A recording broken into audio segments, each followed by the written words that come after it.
one look at Rayman Legends, and you might be convinced that it's just going to be more of the same side-scrolling, platforming action we got in Rayman Origins. This would hardly be the worst thing ever. After all, Rayman Origins was delightful. But after you've spent a little time with Rayman Legends, it becomes clear that this game isn't content to just serve up more of the same. Sure, it doesn't reinvent the wheel. It's obviously building on the foundation of Origins gameplay. But with Legends, lead designer Michel Ancel and his team are attempting to infuse that foundation with enough new elements to make this a distinctly different experience. Perhaps the biggest change in Legends involves the frequent assistance of Murfy.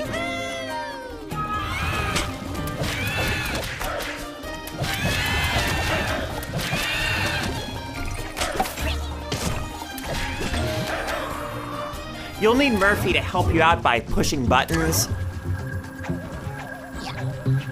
moving platforms, tickling enemies, rotating big spiky wheels of death, and eating lots and lots of cake, among other things. Now, Legends was originally announced as a Wii U game, and on that console, if you're playing with the gamepad, you'll be able to move Murfy around with your fingers using the touchscreen. You can do this on the Vita too. But how does it work when that kind of control scheme isn't an option, like, say, on the 360?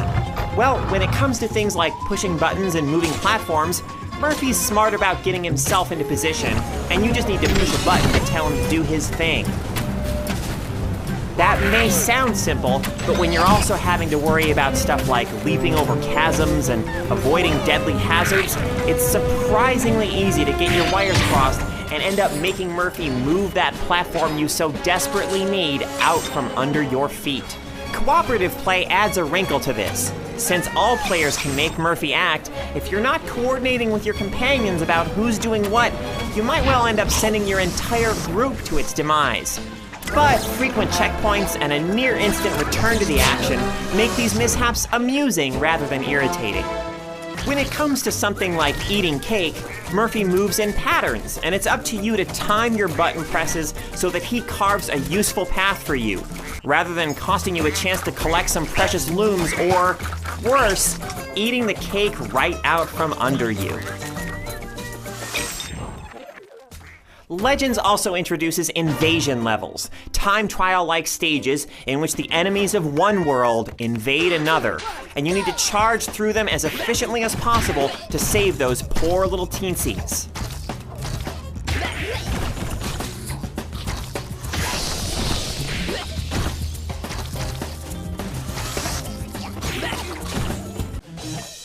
And then there are forced scrolling levels in which music plays a huge part, as your leaps and attacks and the action happening around you are synced up to the beat.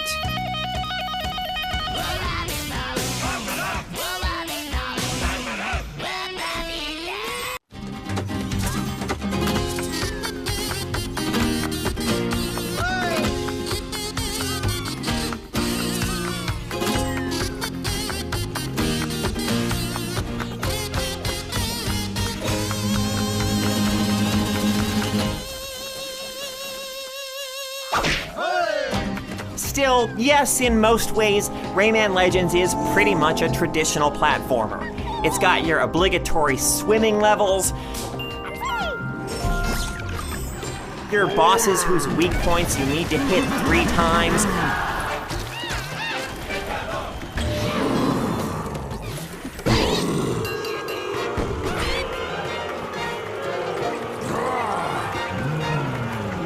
your underwater enemy bases you need to stealthily make your way through.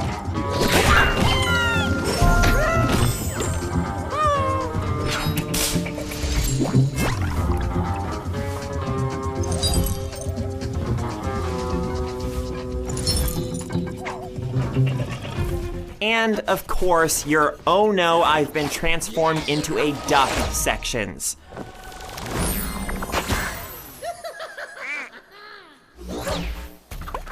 Okay, maybe traditional isn't the best word.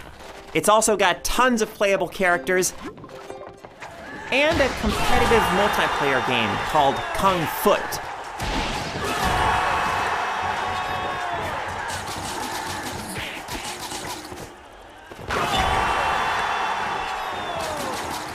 As for what else Rayman Legends might have in store, we don't have to wait too much longer to find out.